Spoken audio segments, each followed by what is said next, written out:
Hello everyone, welcome to this video. My name is FPAR. I'm a Google Earth Engine expert. In this tutorial, I'm going to show you how to predict or estimate biomass data using MODIS product in the Earth Engine platform. In the first step, you need to find the region of interest. No matter where you are working, these data are public and the methodology is available freely and publicly through the Google Earth Engine platform. And you can use this tutorial for all around the world. So, as you know, the biomass is one of the most important variables regarding to the forest and also forestry studies. That's why I prefer to select a region that's mostly covered by the forest. For example, Scandinavian countries, Finland, Sweden, and Norway, most of the region in these countries covered by the trees and also the forest. That's why I'm gonna select my region of interest from Northern Europe. But you can use this tutorial for all around the world. Using drawing tools available here, draw a rectangle like this. I'm selecting a region of interest through the geometry. After the region is selected, go to the code and make a focus on the study area through the map.center object on geometry. Whenever the code runs, you will have focus on the geometry we drew before. Next, you need to call biomass data first in the Google Earth Engine platform. There are several data regarding to the biomass in the Earth Engine platform. If you want to know more about each of them, just go to the data catalog and browse by tags. Here, browse by tags.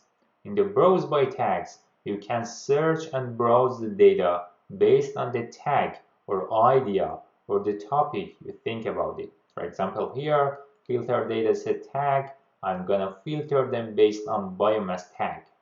4 dataset regarding to the biomass is available.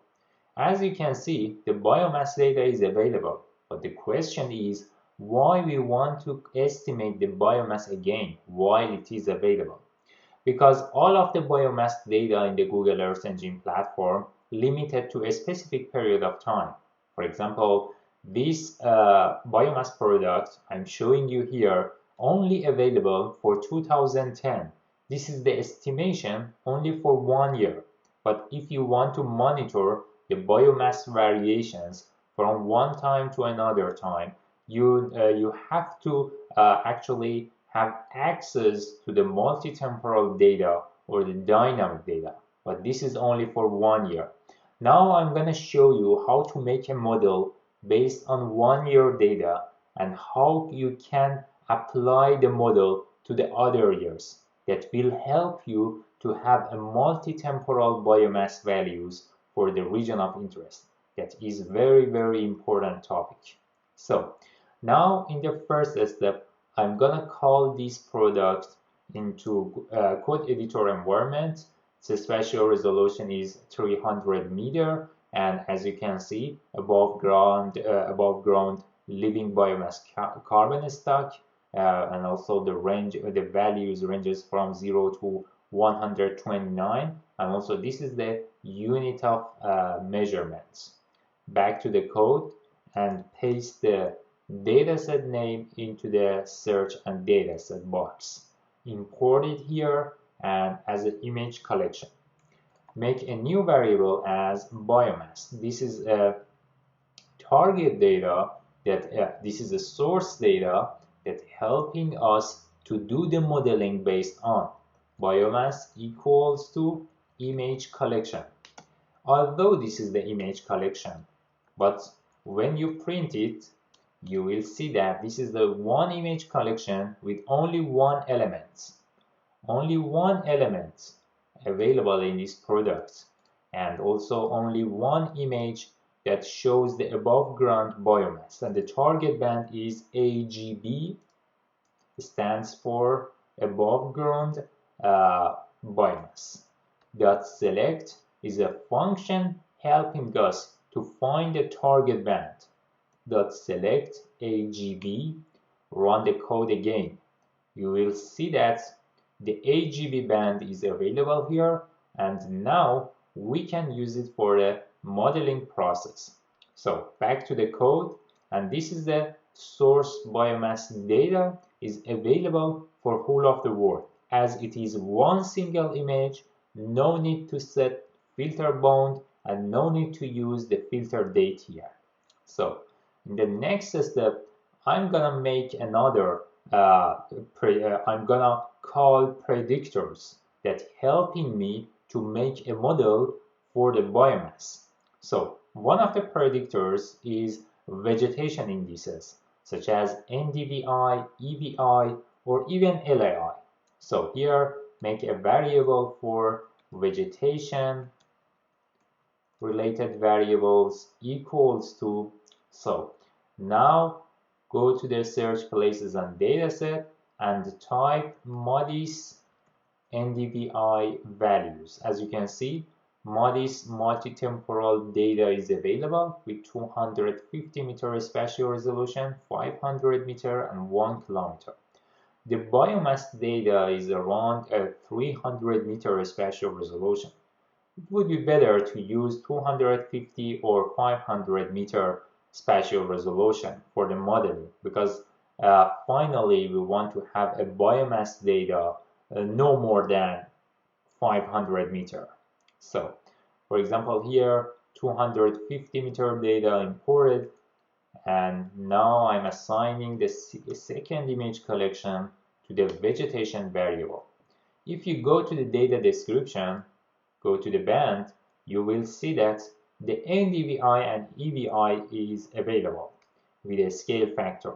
And now I'm gonna select and apply these variables, and there's a scale factor.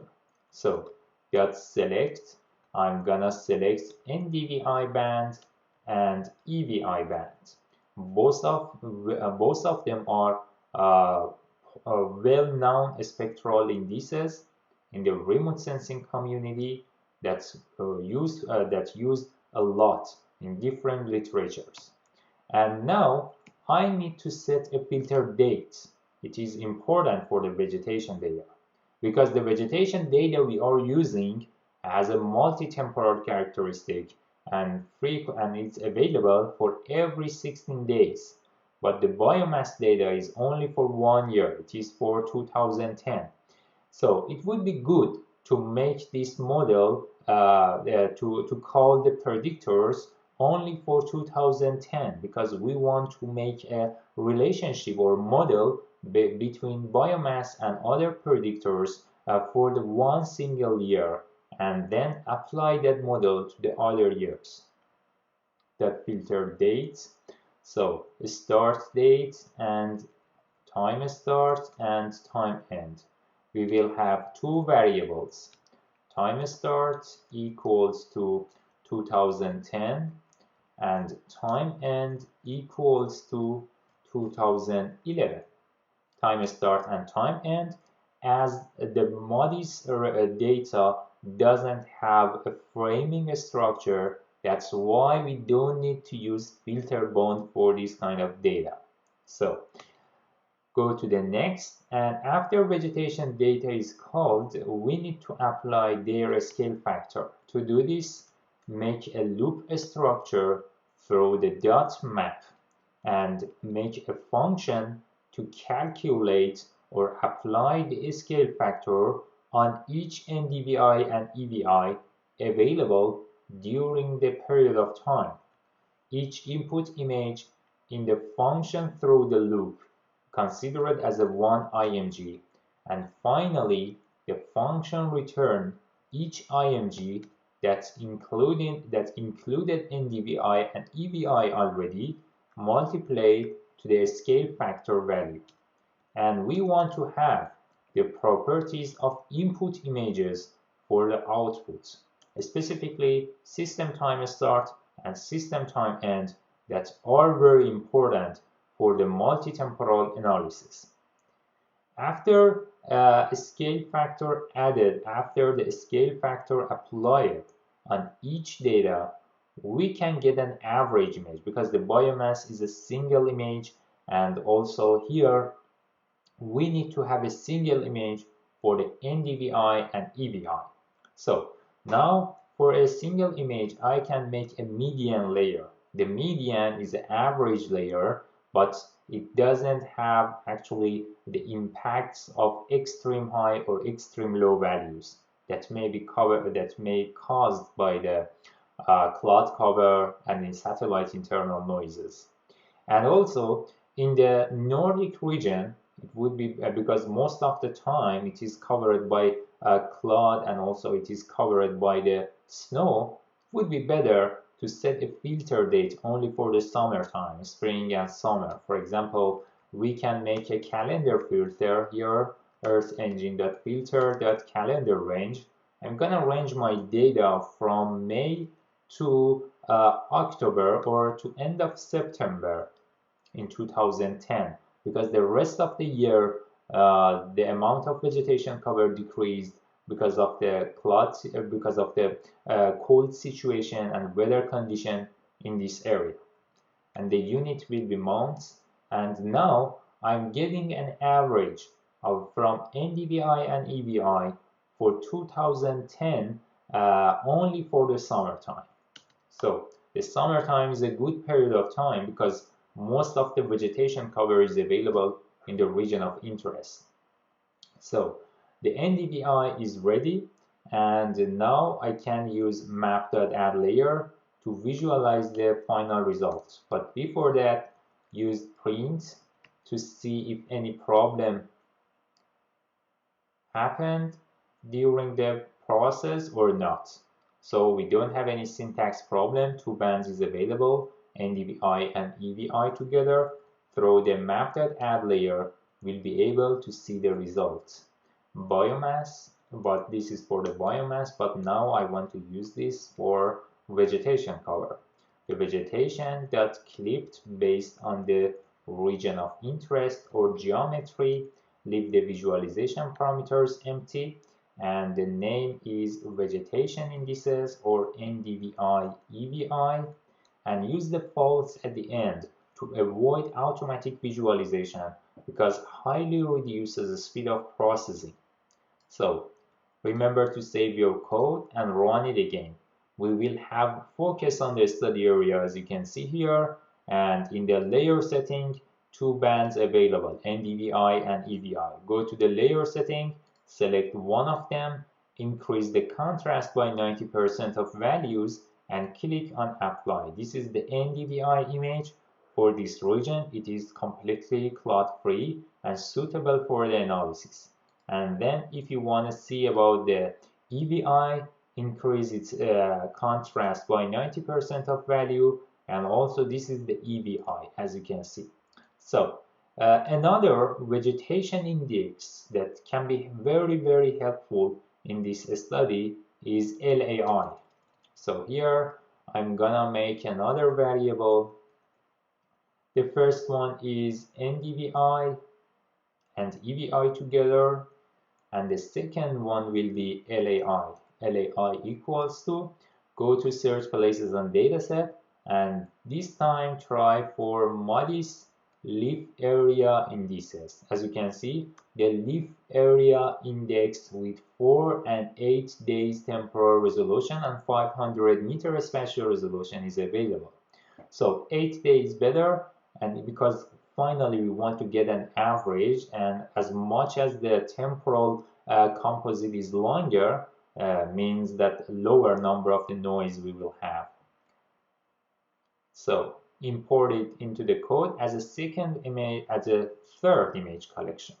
So the third image collection assigning to the LAI just like that, same as modis, define a filter date based on the time start and time end.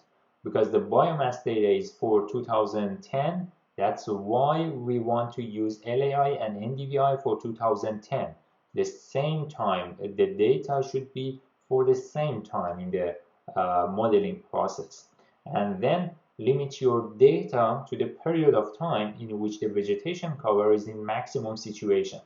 So then earthengine.filter.calendar range helping me to limit my data from May to September, and the name is months. So go to the bands description here. As you can see, two bands, FPAR and LAI with 500 meter. Both of target bands are available here. We can use both of them into the modeling, LAI and FPR, photosynthetically active radiation. LAI and FPAR, the first, or FPAR. Dot select, as I said, helping us to select the target band. And the next band is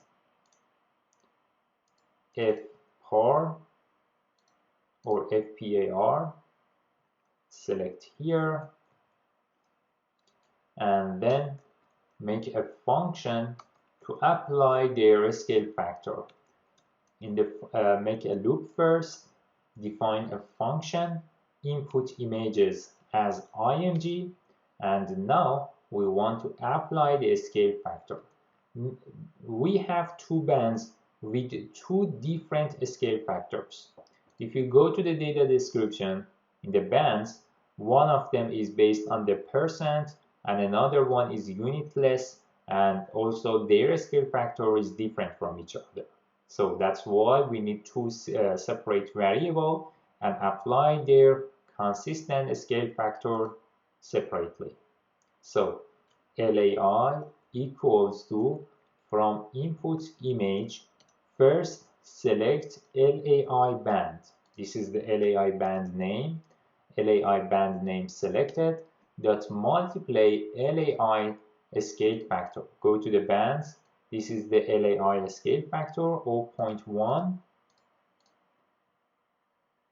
Dot multiply 0.1, and then for FPAR, from img dot select the bands starting with F, dot multiply the scale factor, what it is, go to the bands 0.01, 0.01, yes. Now LAI and FPAR is ready. Function returning LAI first with FPAR band. Remember to copy input properties for the output. Specifically, system time start and system time end also included in the properties. Same as the NDVI, get a median average and then visualize it through the map.add layer. Map.add layer, the LAI image that is clipped based on the region of interest, and then leave the visualization parameter empty and the name is LAI and use the false at the end. Save your code first and run it again. After a few moments, the LAI and FPAR average data for 2010 will be ready and you can check them on map. Here our study area, LAI image is also ready. Now go to the setting, layer setting, LAI first selected. With 90% of values you can increase the contrast. The LAI shows the density of vegetation cover much better than LAI and much better than NDVI and EVI, because it is not saturated when the vegetation cover actually increased from a certain threshold. And the next one is photosynthetically FPAR, photosynthetically active radiation. Now this is the FPAR data. You can see it is also available.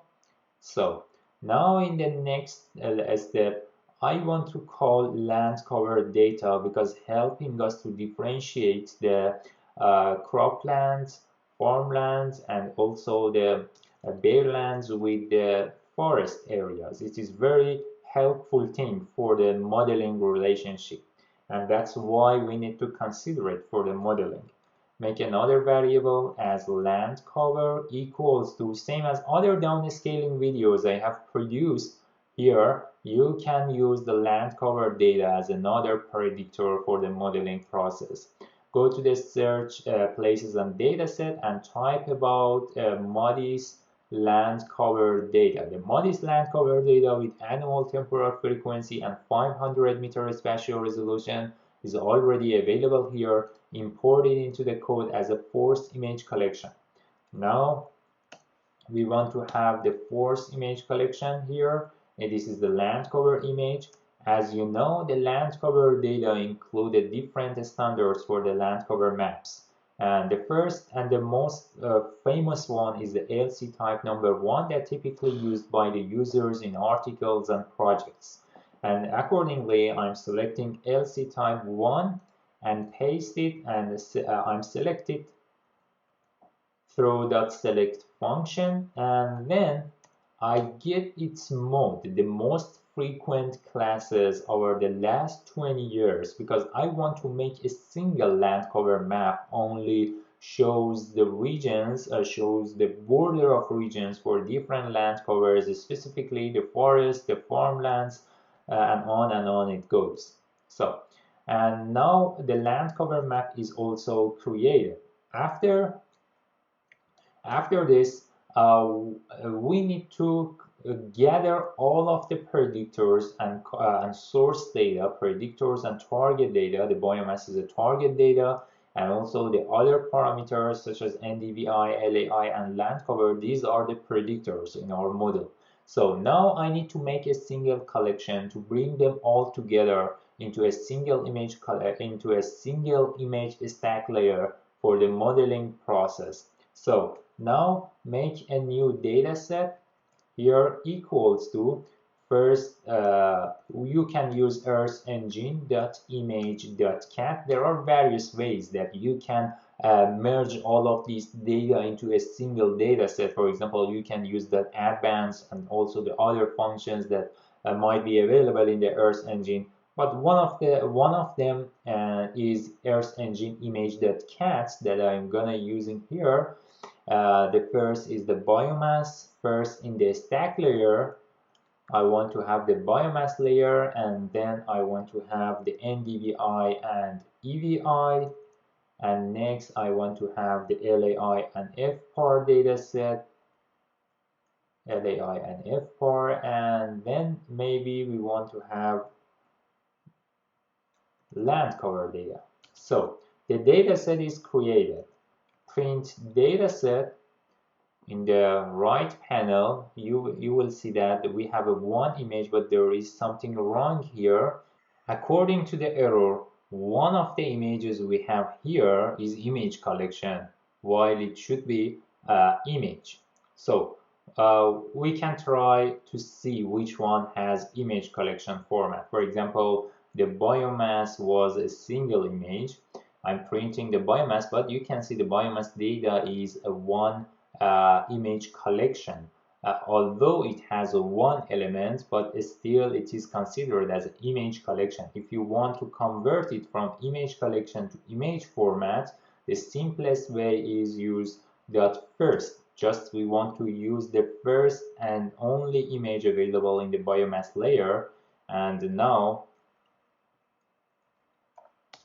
if I print dataset again, the problem is solved. Here we have 6 bands, the biomass image, and also the other predictors, all of them available here.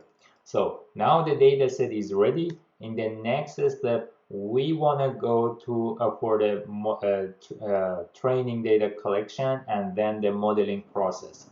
So here make a variable for the training data equals to, from the dataset we created using a stratified sample technique, we want to collect the sample data for the modeling purpose. So as you can see inside the bracket here, one of the arguments is the number of points. How many number of points you need to have per pixel. For example, I want to have, for example, 50 sample per pixels.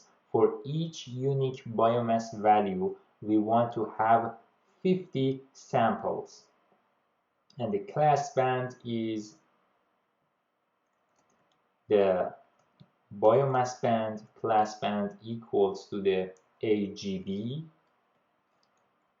and region equals to geometry, and scale equals to 500 meter, because the target resolution is 500 meter, no more. So the training data is ready. Print training to see if any problem. Training, yes, something was wrong in the name. Run the code again. Class band must be integer type. It is true. It is very simple. Dot to int, we can convert it to integer format. Run the code again. The feature collection is computing.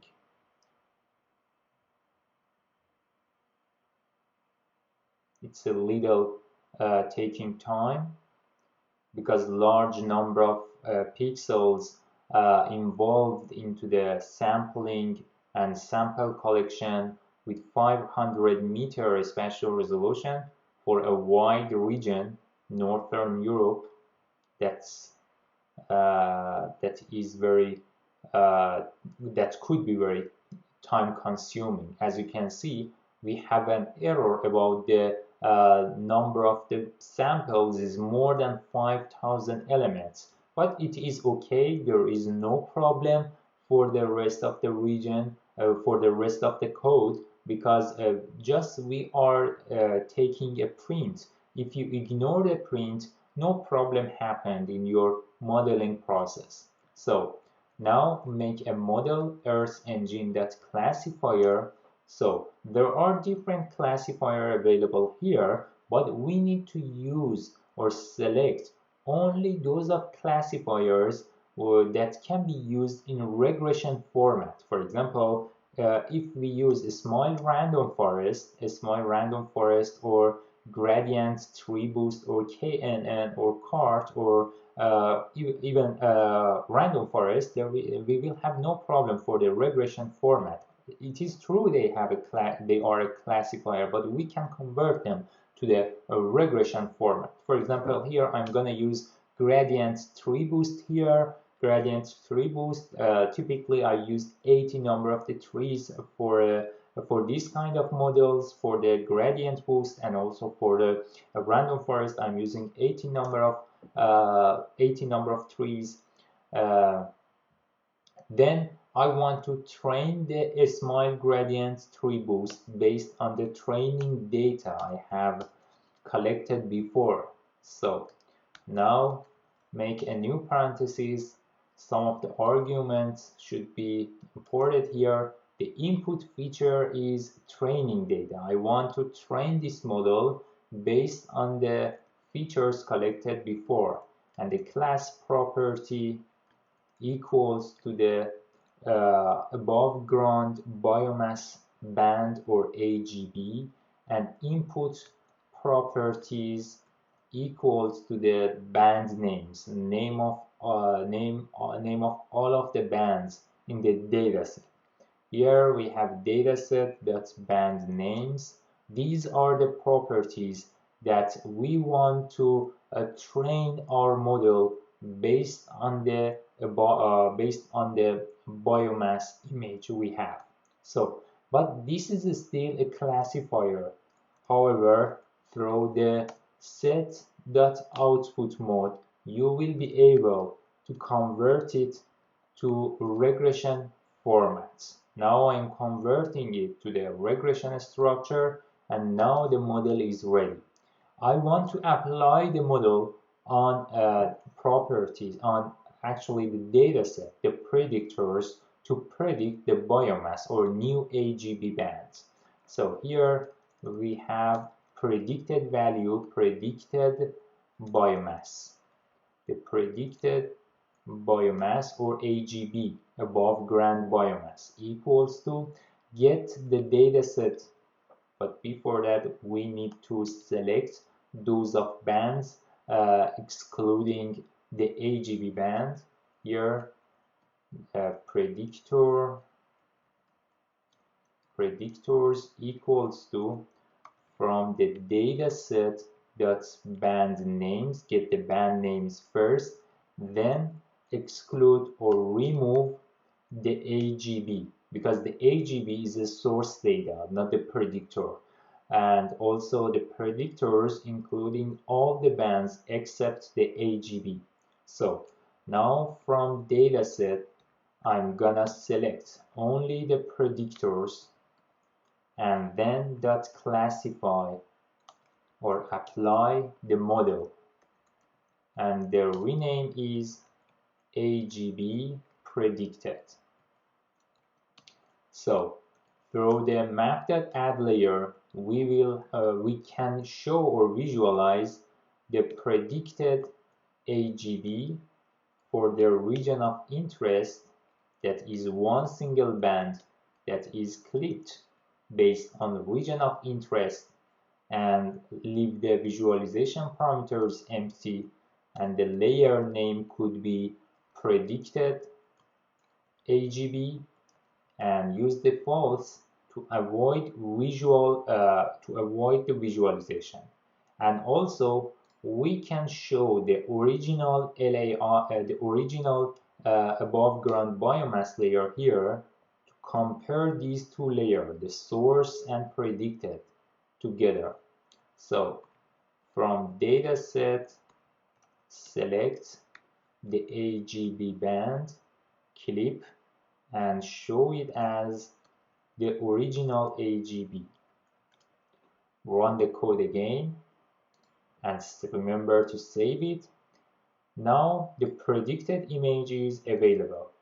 Go to the region of interest. This is the original above ground biomass we had, and increase the contrast according to the 90% of values from 7 to 71. This is the original image with 300 images. Although this is it has good spatial resolution and also it has high quality, but the problem is it is not available for the in the multi-temporal format, and I cannot calculate it for the, I cannot have it for the 2009, 2020 or the other years. I want to make a model to simulate something like this, and then I can use that for the other use the models for the other dates. And the target of modeling is that how to make a model here that could be that help us to estimate the biomass for the other times. So, and now the predicted value is also available. Increase the contrast using 90% of values.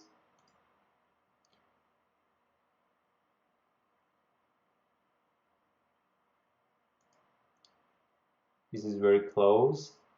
Here you can see that they are a little different, but the values are a little close. And also through the inspector, and also it is also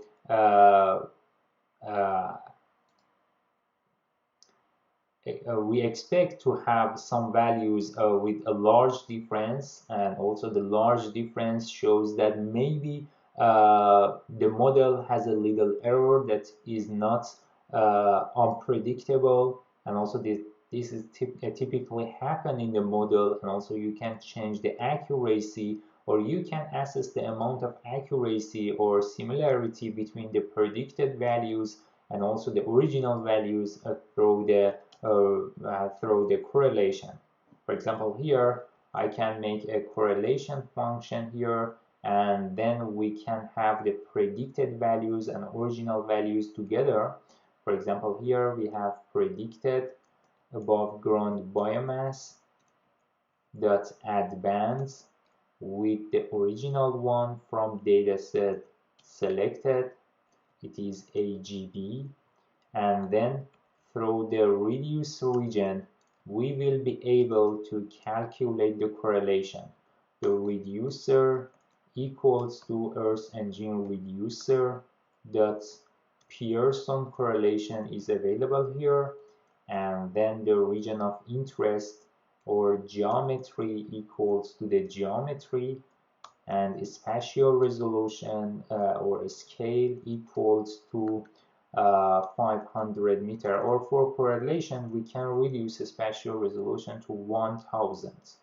So this is the correlation value with p-value together will be calculated, and save the code first and run it again. So too many pixels in the region, we can increase the number of the pixels because we have a large, we can increase the value of scale to reduce number of the pixels for calculation. For example, the correlation is 73%. 73% of biomass changes is correct between actually in the predicted value, and also it's matched. 73% of the biomass values variations actually match with the source data. Spatial pattern is matched. And you can use different ways to change the accuracy in this model. For example, if we assume that the correlation is a criteria for the accuracy assessment, we can use the other methods or other things in the code to improve the accuracy here. For example, one of the things that helping us to get a better correlation value is changing the kind of algorithm we are using. For example, if I use the small random forest here, definitely the correlation will be changed. New correlation calculated here, and also, for example, you can see that the accuracy increased to 76%.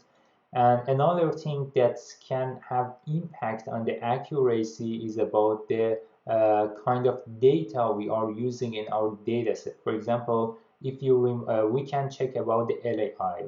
Imagine that we want to have the LAI and FPAR from the model to see that if any change happened in the accuracy of model or not, and then run the code again, this time without the LAI and FPAR, only with NDVI, EVI, and land cover. And also remember to save your code. When you change the input dataset or input predictors, and when you change the algorithm, these all together will have impact on the accuracy of your model. And the other thing that is important is about the number of the points. For example, sometimes when you increase the number of the points or number of the samples, the accuracy will increase. So here the accuracy decreased 2%. Let's see about the number of the points. I'm increasing the number of the points to 100. Let's see how it works with 100 number of points. Again, two properties we have, and 1% increase. You can see that this is try and error. You can try with different kind of actually data sets. And now I'm gonna add LAI again to the code to see that how much the accuracy will be changed.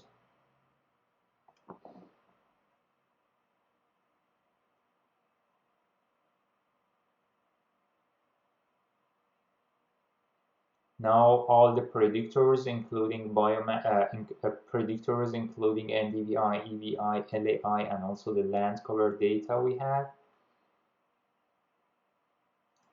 Now you can see that accuracy increased to 77%. So that's how we can change the accuracy of our model, and also you can calculate the R-square values to see that how much the predicted value and source are explaining each other. So here, for example, we have a new variable R-square equals to, if we get the correlation value that and also like this, let me try to get the correlation value first.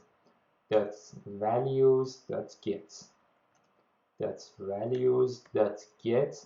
As you can see, two items we have here. The first one, or 0 item, will be correlation. I want its values with number format. Earth engine.number, convert it to the number format, and then power to 2.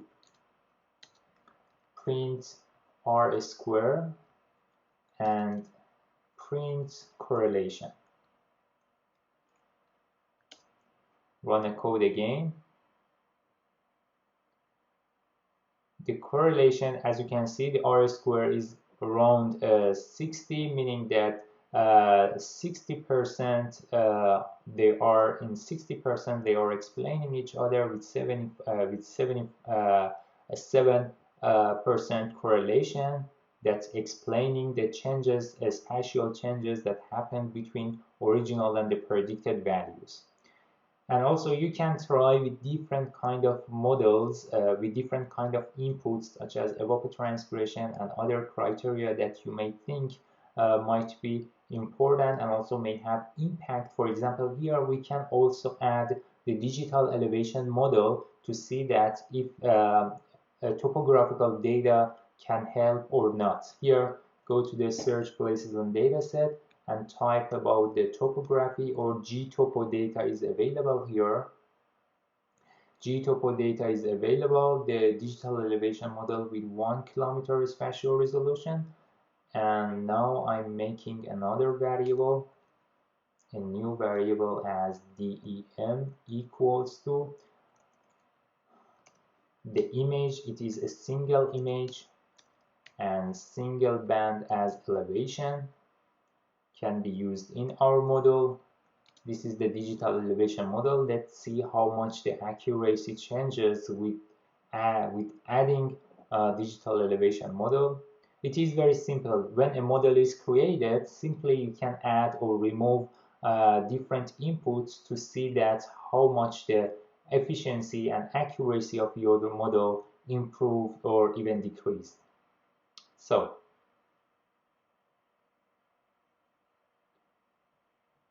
as you can see, the correlation decreased, and also the DEM is not very good here, but we can try to see that how much the train products can help us, such as the slope aspects and also the other topographical parameters such as the hill shape. Earth engine train is another parameter. Train products. I want to have all topographical products together to see that how much they have impact on the final data.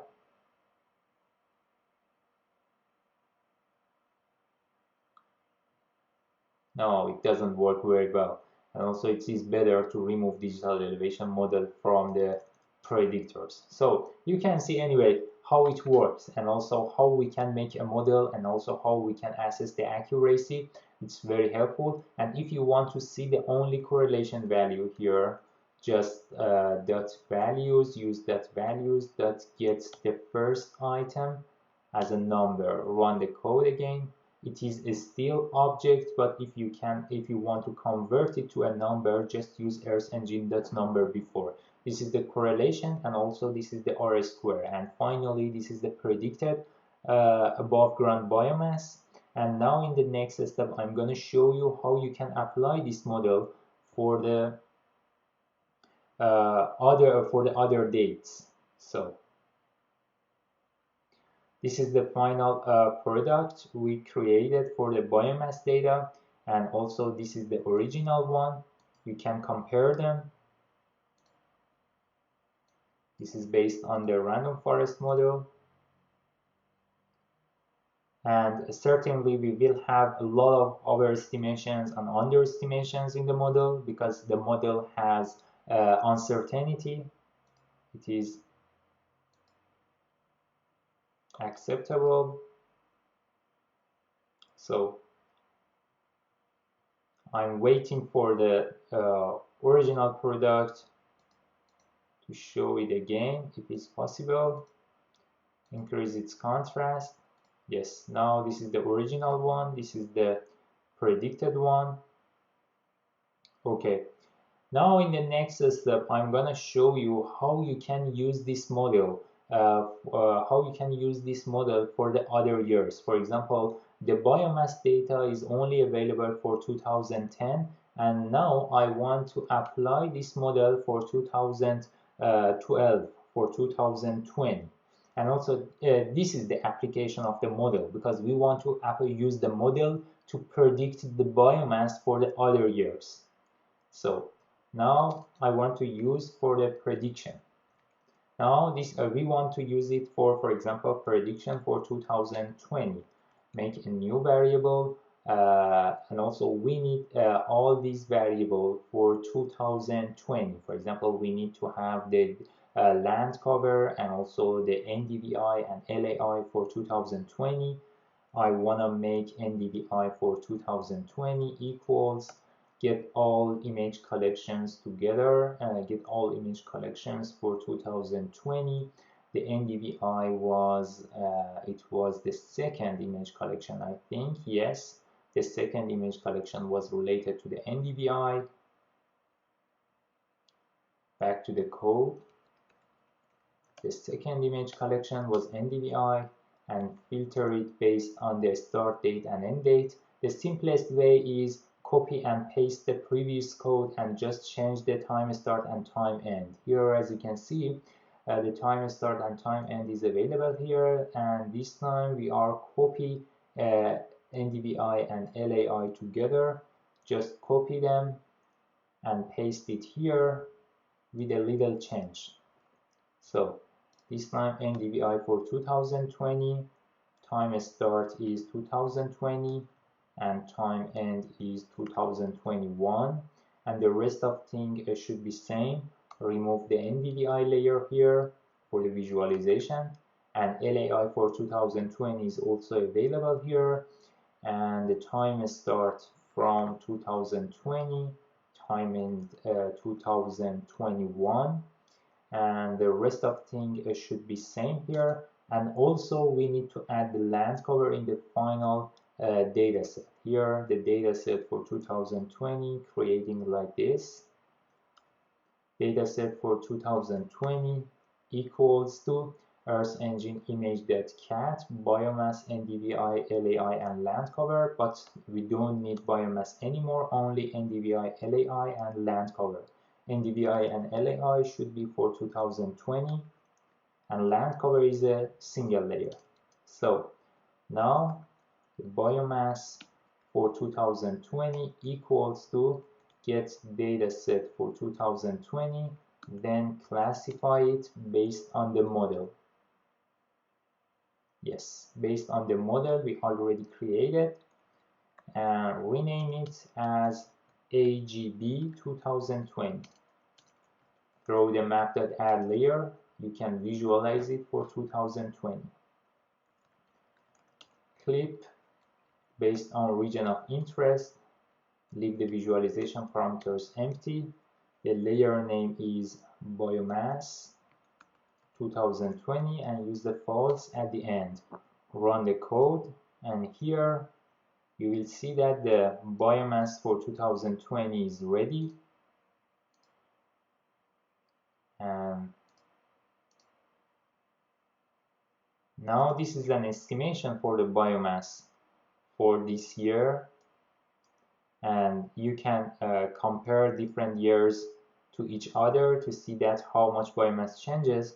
But in this video I tried to show you how we can make a model based on machine learning techniques such as the random forest, and how we can apply it on predictors to estimate the target variables for the years that we don't have access to them.